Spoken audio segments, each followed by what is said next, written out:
también muy focalizado por la intensidad, cuando ves que salir de allí pues con ropa, con joyas, Como no podía ser de otra manera, desde el Partido Socialista en Ibiza, los y las compañeras estamos dando apoyo a esta concentración, a esta manifestación, defendiendo políticas por y para los derechos de las mujeres y la igualdad real.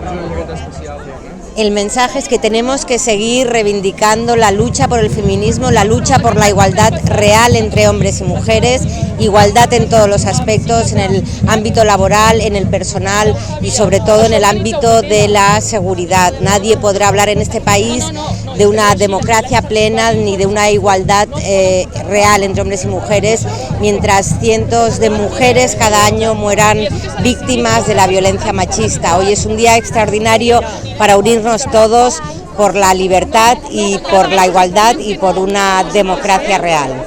Tenemos que seguir reivindicando día a día la igualdad y para conseguir esos derechos no solamente basta hoy manifestarnos, sino cada día con nuestro compromiso por la igualdad y por la libertad. El 8 de marzo es un día muy importante. Celebramos el Día de la Mujer, pero este día no tiene que ser solamente uno, tiene que ser los 365 días con el compromiso de luchar por los derechos y las libertades de las mujeres. iba a escribir, pero yo justo mañana voy a Málaga unos días con las chicas.